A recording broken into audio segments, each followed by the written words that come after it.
I was I had opened up a dictionary the other day, and I noticed in the dictionary that they had words and then they had definitions.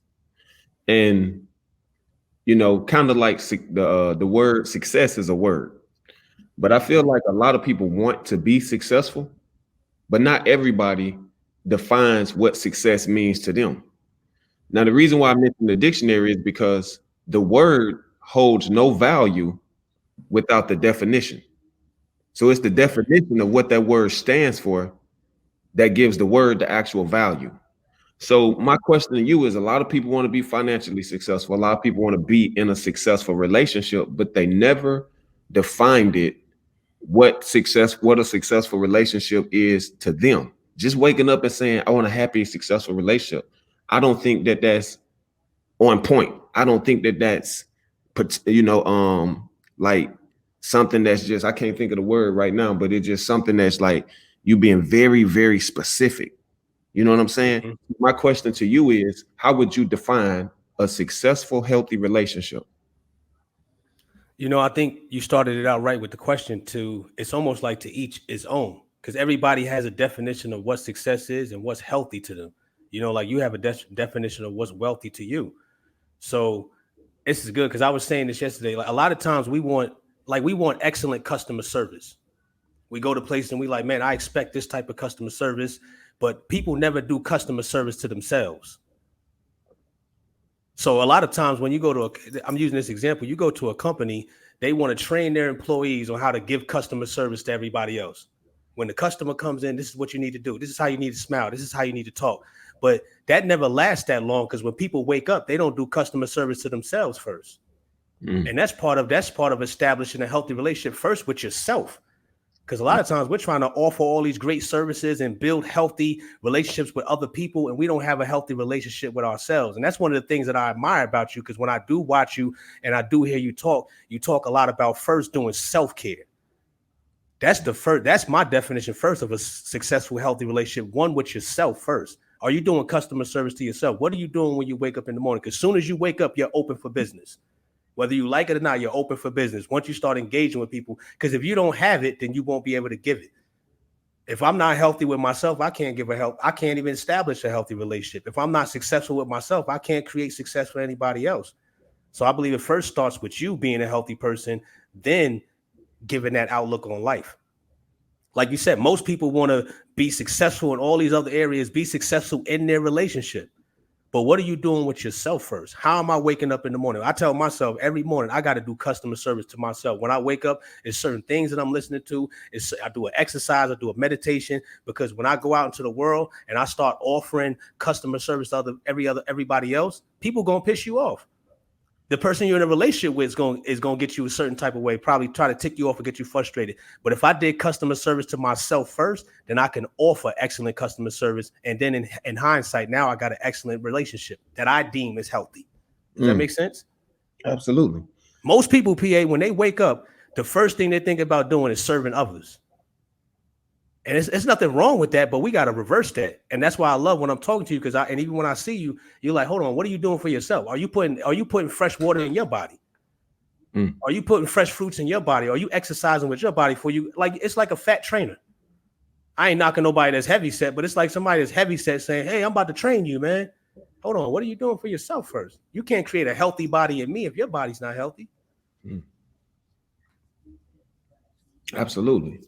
Well, I feel like a lot of people don't really understand the value of relationships, and that includes myself. I'll be honest, I'm not an expert at relationships and stuff like that. You know what I'm saying? But one thing about me is I've learned that when you weak in a particular area, you should be so smart that you hang around people that are strong in areas where you are weak at. Um, Mm-hmm. I wrote a quote that says, if you never understand your worth, people will pay you pennies. And Mm-hmm. I'll never forget one time, I went to bed with three women, right? And when I woke up in the bed, it was four people in the bed, including me. And I remember that day laying in the bed. When I woke up, it was four people in the bed, but I felt alone, Mm-hmm. and I knew ever since then that I had to really learn how to self-love and appreciate myself before I entertain whether it's one woman, two women, three women, or whatever that is, you know. And so that's when I started to I'm celebrating my birthday on the 19th of every month because you know a lot of I can't speak for everybody, but I was battling with depression, trauma, past traumas that Mhm, you know what I'm saying it's like your mama could die in the black community and these people just like okay pat you on the back keep going, your sister died pat mhm, you on the back, you know you're gonna just get over it, but a lot of times people mhm. have not taken the time to actually heal, so we go jump in these other situations or relationships with that same trust issue, with that same depression, with that same trauma. So how does a person get over their past situations, their past traumas, their past depressions, before taking that into a new relationship? You know, I'm glad you asked me that question because I literally experienced that, P. I was married for 11 years. Um, People know my story. I'll put it on Instagram, so it's no surprise. And my wife had stepped out two times. So the second time it occurred, that was in 2016, no 2015. So 2016 we were together. 2017 I decided, you know what, I'm leaving. Once, and let me just put this out there. She's an amazing woman to my daughter, amazing mother. I still talk to her, amazing person. This is not me castigating her. So I left in 2017, and then immediately I began to deal with this. I became intrigued with short-term and long-term memory. I was just intrigued with it, like literally. This was December of 2017, January. I was just studying short-term and long-term memory. And as I'm studying it, so our short-term memory lasts anywhere from 14 to 45 seconds. So if I was to say to you, three, yellow, wine, black, blue, and then time went past and I said, hey, you remember that the words and the numbers that I gave you in colors? You probably would not remember. Now our long-term memory is that's an extensive memory. So if I was to be talking to you right now and be like, yeah, man, this is a good conversation, and I took this water and said, man, but it's getting hot in here. I just started dumping this water on my head. No matter how many years went by, you could be interviewing somebody and talking to them on a podcast, and they went to get a water like this, and it would trigger that memory of me dumping the water on my head. And so as I'm studying this, I'm like, wow. And then God began to share me. He said, Jamel, what happened in your marriage, although you forgave, you said you're sorry. Once again, like you said, I sought wise counsel, and most people would say, you know, just forgive, just apologize and move on. Very healthy things to do, even inside. And I would bring inside, you know, the religious aspect. They would say, just worship, just pray about it. And you do all those things. Those are legitimate things to do, but they never, God said, you know what, Jamel, that's not going to heal your memory. It's the human frailty I gave you. You have long-term memory. So as I began to dissect this thing, he was like, you never learned how to live with the memory of what occurred. You were just going on about with life. Because like you said, I was going about it with what I was taught. You know, when you're growing up as a child, you fall off your bike and you go run in the house. Ma, let me tell you, I just hurt my boy. Go on in the back. You see, we playing cards right now. So you go on in the back. You don't get to say nothing about that. Next Mm. thing you know, something else happens traumatic in the neighborhood. You go to try to run to whoever your parental advisor is. Hey, Uncle such and such, man, I need to help. Boy, come on, man, it's such and such birthday. We're not talking about that right now. You know what? And so you just cover that up. And what happens is we go through our teenage years and now we become adults. And what we've done all this time is mask the memory because nobody never showed us. And here's the thing. It doesn't make them bad people. They just didn't know. And at this point in my time, when this is being revealed to me, I'm like, wow, all of these years of masking the memory. So when we get in a relationship and something happens, that's what we do. We mask the memory because nobody showed us. This is what I call it. This is the first chapter in my second book called Living with the Memory. Mm. Because the memory is not going nowhere. It could be 10 years from now, PA, and you could be on a video conference with somebody or talk to somebody. And I told you, they could pull out this water and say, man, I'm thirsty. And when they went like this to drink it, it's going to trigger that memory of when I dumped the water on my head. And so what happened was in the relationship, back to the marriage example, there were things being said, and it began to trigger memories of when it first occurred. And the best way I knew how to deal with it was how people talk. Oh, just apologize, just forgive, just pray. God said all that stuff is great, but it's not gonna erase your memory. You have to learn how to live with these memories. And how do we do that if we were never taught? And then he began to unravel and show me what you do. He said you have to partner your memory with healthy people, not perfect people, because some people just want to hear about your pain so they can gossip about it. Like, oh, he told, but healthy people, not perfect people. First, I had to partner the memory with God, be like, you know, I don't like what happened. I don't like what happened in this marriage situation. I don't like it. I gotta be honest. Then I started seeking wise counsel of healthy people. People begin to get planted in my life. A wise man, there's one man that I was consulting with. I began to unravel this memory, like, hey, because this was generational trauma. Now here's the thing, I took my eyes off the marriage and even went into my childhood. Like, yo, you know what? I don't like what my dad did. I don't like how you did that to my mom. And I don't like the police officers that was slamming me on the car. I thought I was okay. Actually, I'm not okay with that. And becoming honest, then my whole vocabulary and language changed to the person I was talking to. Like, you know what? I'm not okay with the way this happened when I was 15.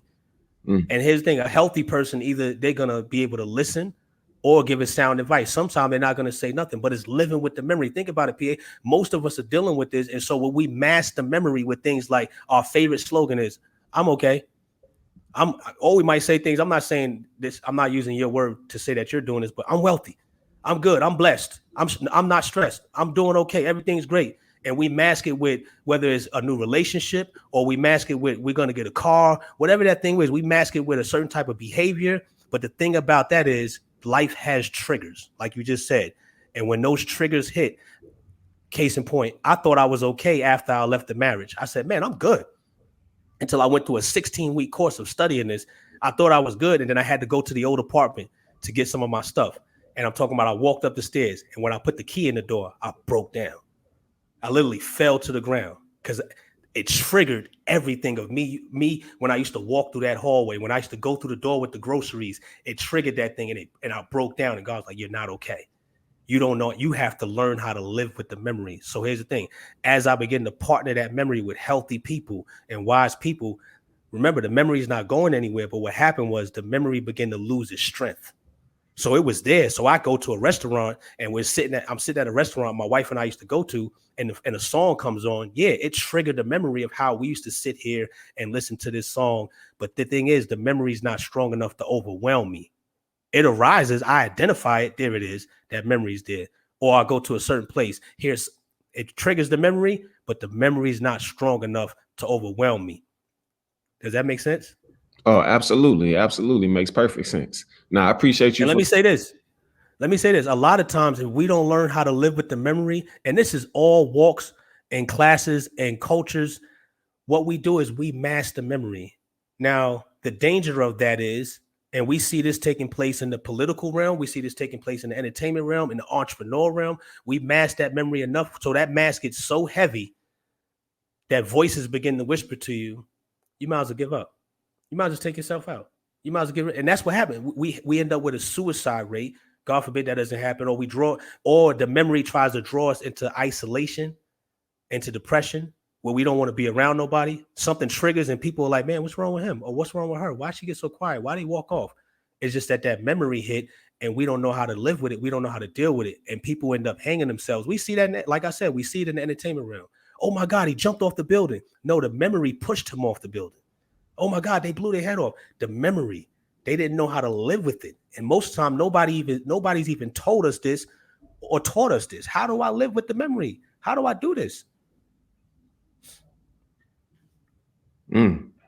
So you got to learn how to live with it. So what are some actual healing steps that a person can take, to heal themselves before they, pursue, a relationship? I think the first step, like I said, is admitting it. And that was hard for me to do. Admitting that, you know what? I'm hurt. I'm dealing with trauma. This is painful.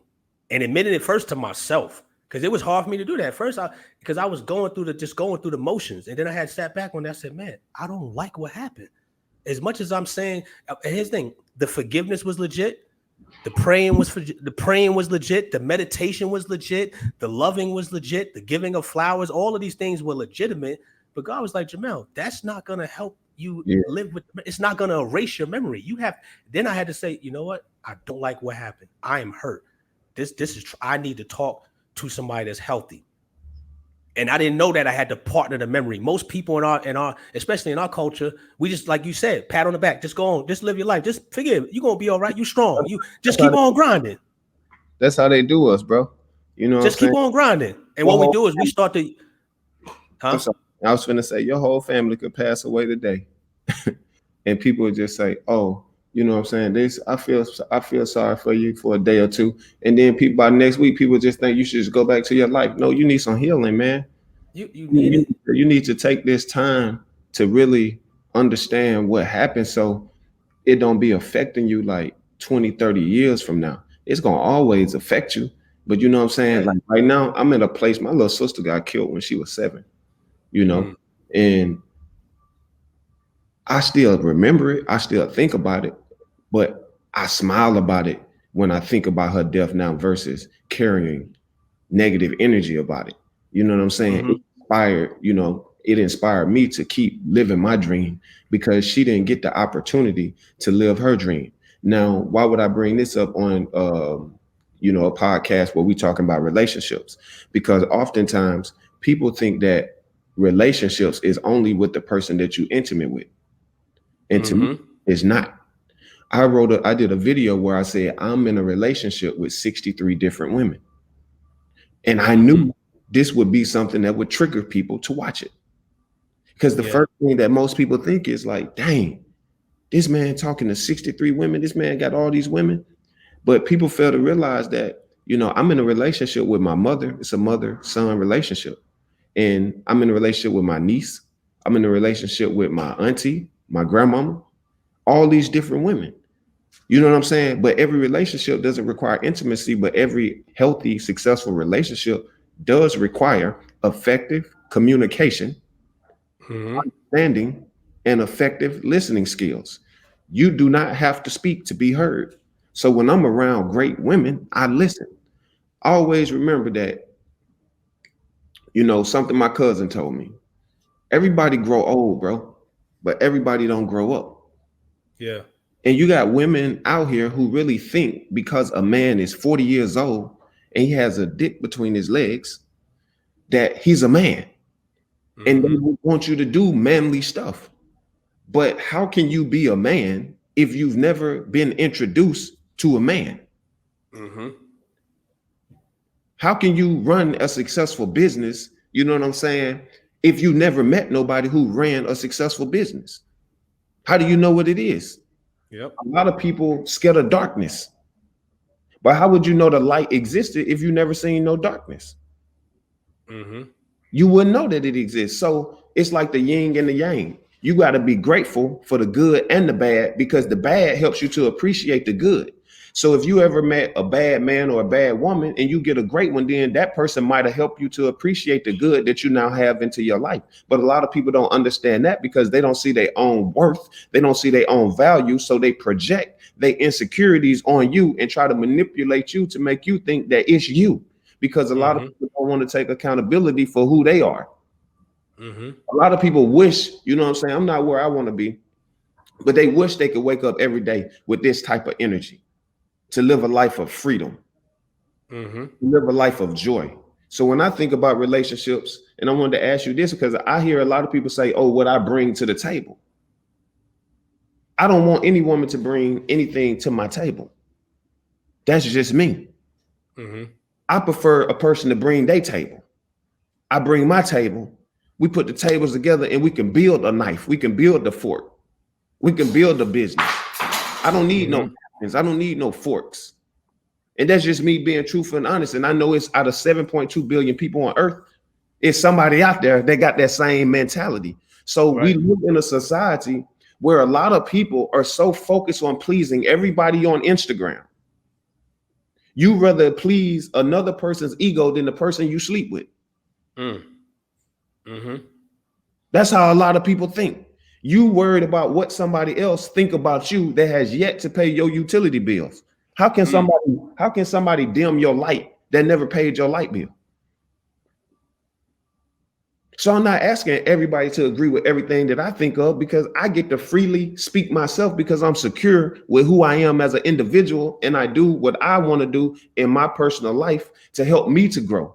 And a lot of Mm-hmm. people, it's so quick to sit and cast judgments on people when you hadn't even fixed yourself, when you hadn't even worked on yourself. So somebody like myself, I admit my weaknesses and where I'm weak at so that I can work and grow strong. So my question to you is, in this day and age, What made you want to, what I'm saying, help people build healthy relationships?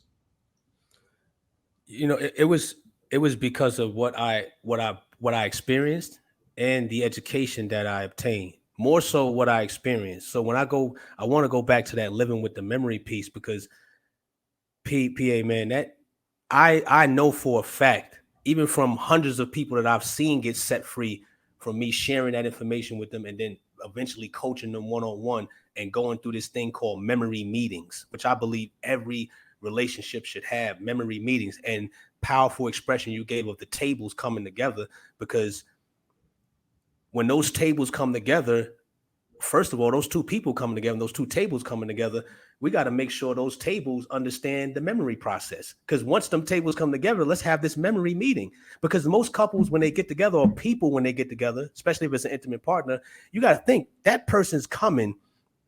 This is a person that's coming with a lot of memories themselves. And have they even learned how to live with the memory? Let's say you have and they haven't. Then you could have your table coming and they coming with a table, but I got to really look at this table because this table, what you missing one leg on the other end of your table. So we got the table together, but it's kind of lopsided.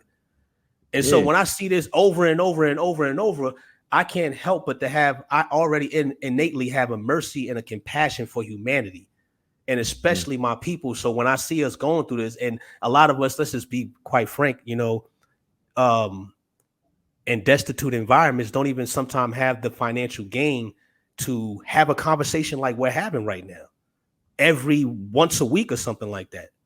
So I feel it's even my duty. And I love to see people when I see people healed and healthy and living their best life, you know, that brings me joy and that brings me peace. But that Mhm. living with the memory part is so crucial. Most couples are not having memory meetings. Think about that, man. How healthy that would be. Like you sit down with me and you say, or if you sit down with a woman and say, you know what? This is what happened when I was 17, 18, 19. This is what happened to me when I was in jail. This is what happened to my mama. This is how it makes me feel. This is, and I'm not saying as you have this meeting, you just pour it all out right away. And then the person shares their stuff. So then when something triggers and it hits PA and you go walk off on the balcony and just stand out there and look into sun, and the person's like, man, what happened? He just walked out there. And then they walk out there and say, hey, what's going on? And since you've had the meeting, you go, you know what? This just triggered this. And they like, oh, okay, do you want time to yourself or do you want to talk about it? And you're like, I just need this time to myself. They won't be looking at you like, man, he over there on the balcony. They understand you had a memory meeting. Oh, this has triggered that. And a lot of times if we don't have these meetings, we've experienced these triggers and say you're with the girl or the guy and this trigger happens and then the girl lashes out. Man, I can't stand this. I can't believe you made that same meal again. I don't like that meal. And you're like, whoa, what's going on with this? Really, it's not her right there at 25 or 30 that you're talking to. It's the girl that was 16. Her dad probably did something or somebody did something with a meal. And now you did something that triggered that from all the way back 5, 10, 20 years ago. And you're getting it right there. But that's why these memory meetings are crucial and knowing, hey, what traumas have you dealt with? And these are the conversations that we kind of try to avoid because once again, like you said, we're trying to appease. And I said, needy people eventually become prisoners of appeasement. Your freedom is directly connected to you ceasing to please everyone. Needy people eventually become prisoners of appeasement. Your freedom is directly connected to you ceasing to please everyone. Have these conversations in the beginning, like, hey, this is what I dealt with right here. And it still bothers me.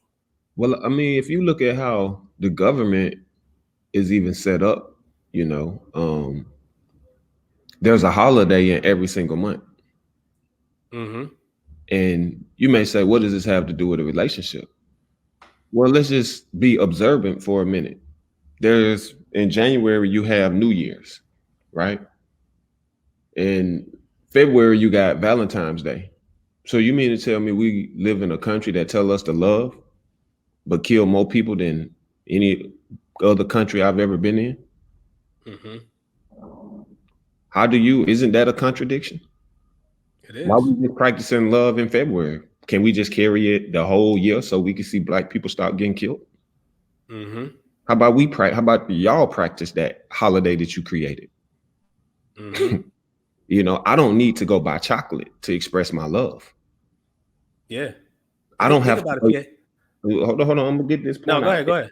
Go I'm ahead. saying this because somebody had to design it to tell you when to celebrate your mama. Just think about this. Somebody created a holiday in December and told you when to celebrate Jesus. When if Jesus came out the grave right now, he would tell you I wasn't born in December. But for some reason, your brain been suppressed so bad that you wouldn't even believe this man and this is supposed to be his day. Now, how would you feel if you died and somebody said, fuck your holiday or your birthday, we're gonna celebrate it on this day? Mm-hmm. Now, what am I getting at? You got all of these holidays. And people have taught you to celebrate every single thing except for yourself. So, what does that mean? People would rather sit and please another person's ego than to actually please themselves. And I give you an example. I used to be that way, but I flipped the script and I said, no, I'm selfish. I'd be damned if I wake up to feed your mama before I feed mine. You crazy. Mm-hmm. I'd be damned if I wake up to help your dream before I help mine. So you know what I'm gonna do? I'm gonna talk about me. I'm gonna brag on the accomplishments that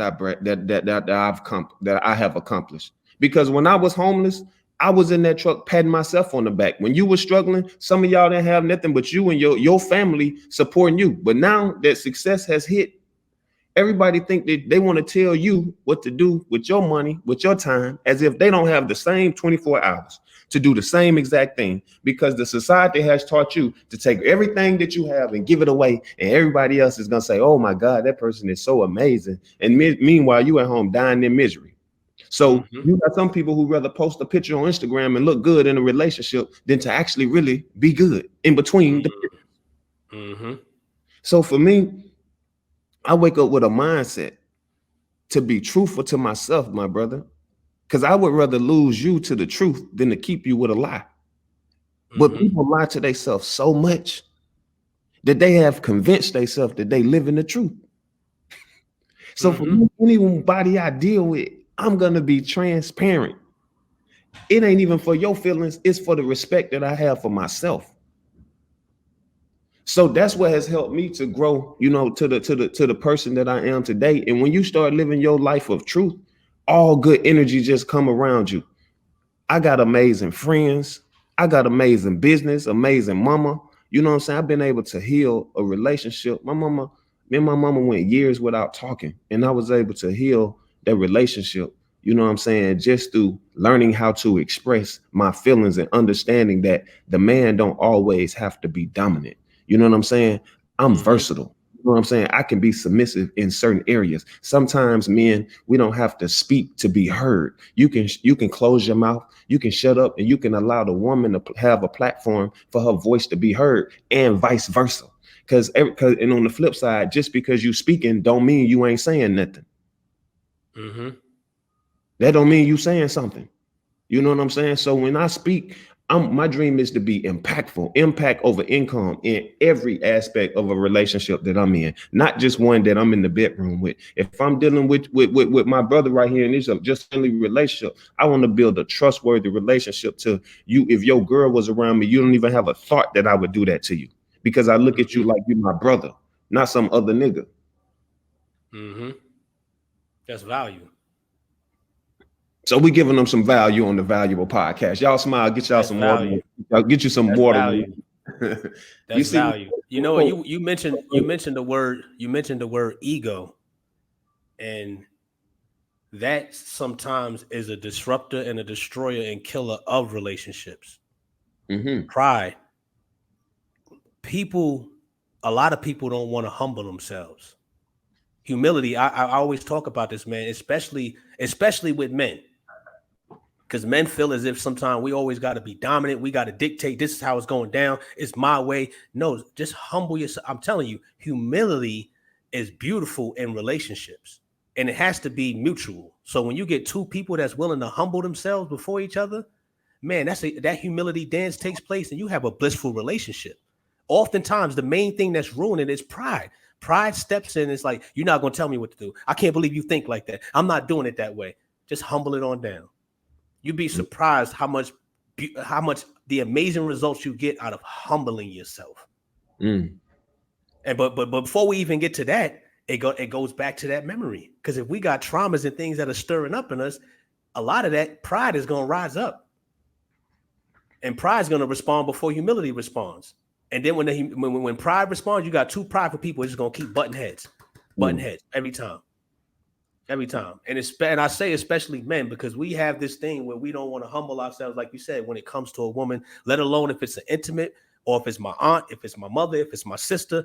Man, this woman ain't gonna tell me what to do. You might not say it out your mouth right away, but in your heart and in your mind, you're thinking it, and so it carries out in your demeanor. Nah, she ain't gonna tell me what to do. Or I'm gonna think about a way to let her know that I'm in charge. Just humble it on down, bro. It ain't that deep. Humble it on down. Trust me, the relationship is gonna flow. I'm not saying this thing when I say, and some of us confuse humility with being feeble or weak.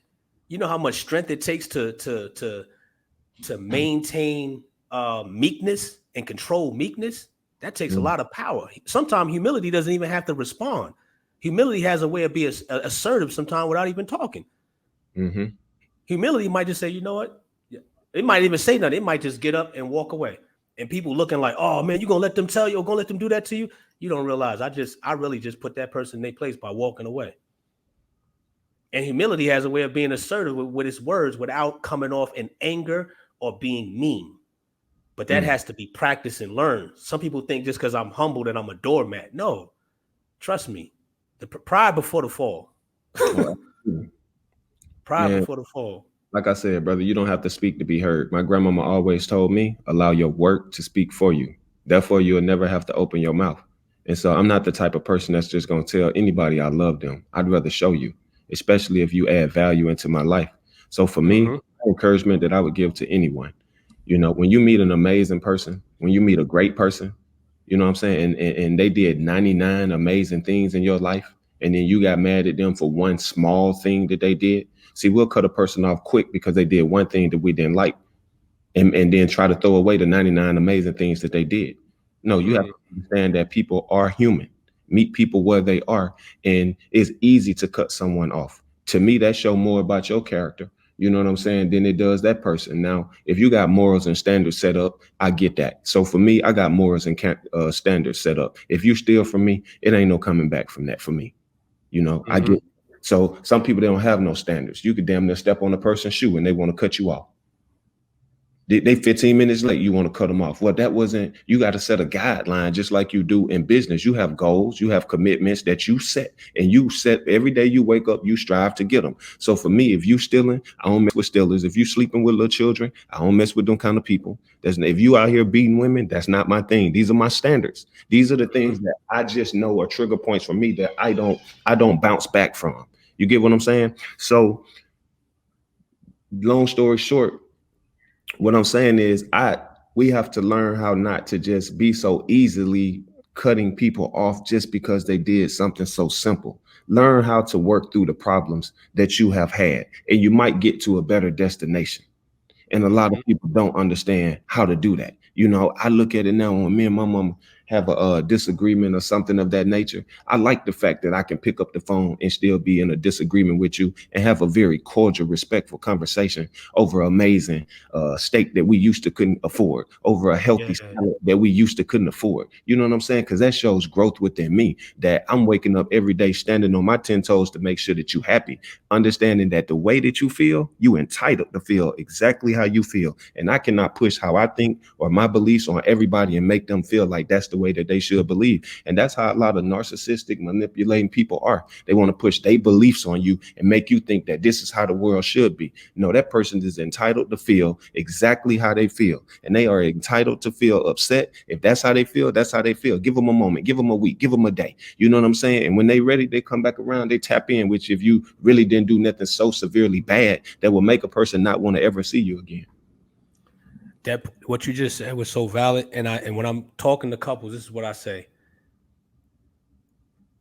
That word forced, you can't force relationships. Because if you try to force anything, it becomes manipulation. I talk about this in my book in the value of relationships, where you could try to, let's say this, we're trying to get a couch through your door And I mean, when we were moving that furniture in your spot, it was some.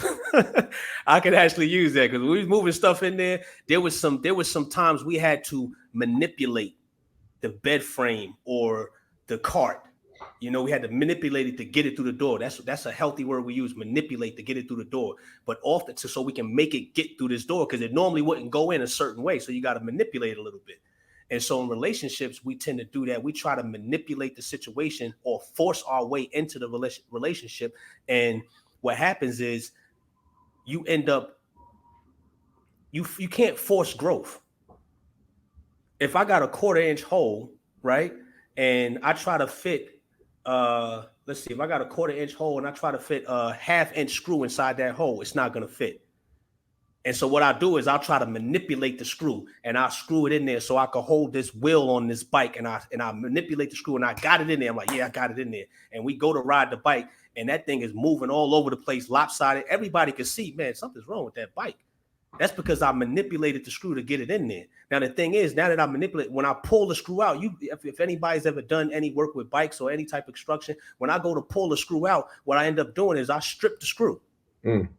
So the grooves on the screw are stripped off, and now what happens is I've lost the grooves of the screw. Now, in terms of relationship, if I force myself into a relationship in a place, in an area of somebody's life where I'm not wanted or they don't even want me there, I end up pushing myself in. Now, the thing is, when I got to get myself out of that situation or out of that relationship, I strip myself like that screw and I lose my groove. So I lose my groove going in and I lose my groove coming out. So now what the thing is, when I lose my groove and fall off track, this is what I want to say to what you were saying, forgiveness. Because you're saying like we don't want to just throw people, but forgiveness brings the groove back in the relationship. Absolutely. We don't want to force growth. Any farmer that goes and plants a seed in the ground, he doesn't plant the seed in the ground, pour water on it and stand over that thing and go, come on, apple tree, come up out the ground. And if the apple tree sprouts up just a little bit, he doesn't start trying to pull it out the ground. He's going to damage the apple tree. You're not going to get anything out of it. And we force relationships. That's not healthy at all. Mm-hmm. Yeah, I just speak from a perspective of, you know, I'm just because I say I'm a very loyal individual, it doesn't mean that I have to stay in a relationship with you. But I'm a problem. Exactly. You know what I'm saying? So I like to solve problems. So I don't want to like boom just transition. I want to say break up, and then I don't even know, we hadn't even like had no closure. So I'm about closure with everything. I'm about communicating, understanding what I did wrong or what went wrong so that I can grow into a brighter future. And it took a lot for me to even sit here and express that, because used to I would just cut your ass off and not say nothing. And I still ain't healed from the situation. You know what I'm saying? So for me, I ain't gonna lie to you, bro. I'm the happiest I've ever been in the history of my existence in my life. All because I learned how to communicate. All because I stopped worrying about pleasing another person. I stopped worrying about what these people is gonna say in the comments. Mm-hmm. Everybody, no matter what you sit there and think about me, if you ain't contributed to me being healthy, if you ain't contributed to me having a wealthy mindset, my mama not going back to work again, the things that I believe in and add value to my life, why should you give energy to something that adds no value to your life? Mm-hmm. And that's what a lot of people do. If you are entertaining negative energies, that might be a stem or a sign that you are suffering from some type of depression, PTSD, trauma. Because why is it that you so triggered by negativity, but when someone says something good to you, it don't hit you the same way? You never thought about huh? The thing is, man, it goes back to like what I was sharing with you and towards the beginning of our conversation, the memory meetings. Think about it. A lot of us, nobody talked to us like this, learning how to live with the memory. We think because I forgave and I said I'm sorry and I did all the meditation or the prayer or whatever I did, my woosah, whatever it is, that it erased the memory. But life has triggers. And if we don't learn how to live with the memory, it's called living with the memory because it's not going anywhere. And if nobody's never taught us this or we had never heard this type of language, then you'll get those scenarios over and over and over and over and over and over again. It was healthy and wealthy and valuable. Yeah, tell the people I appreciate their existence. Eat a banana for health. Go get you some fruits, some vegetables, and tap all the way in. Share that good energy too. Hey, listen, before I stop the recording, is there anything that you want to say to the people, to the masses, anything that you would like to say, bro? I appreciate your existence and I love you to life. And I would never in the history of my life tell anybody that I love them to death, because I don't want to love nobody so much that I wish death upon them. I love you to life. Awesome. You Awesome, I man. love you to life. Keep living. I love you while you alive. I ain't buying you no flowers when you die if I couldn't get you nothing when you was alive. Awesome. Well, yo, y'all already heard it, man, from the man himself, Billionaire PA. You're going to see his Instagram is on the video. Follow him at Billionaire PA. Listen, it's the Value Podcast, where valuable people attract people of value. I'm your relationship mechanic, Jamel Jackson. I focus on repairing, evaluating, and giving you the tools you need to maintain healthy relationships. Peace.